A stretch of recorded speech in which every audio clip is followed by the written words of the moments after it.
Saya terus terang aja, saya sebagai Presiden Republik Indonesia, saya bangga.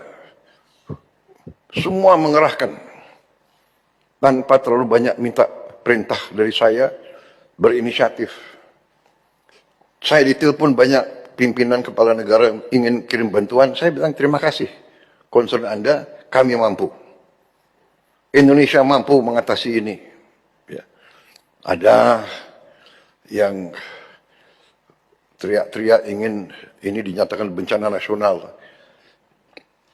Kita sudah kerahkan, ini 3 provinsi dari 38 provinsi. Jadi situasi terkendali, saya monitor terus. Ya. Segera kita akan bangun hunian-hunian sementara dan hunian-hunian tetap.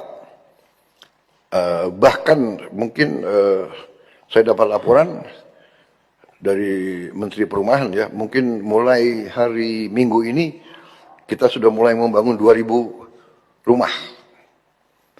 Kemungkinan rumah ini bisa langsung aja jadi rumah tetap ya.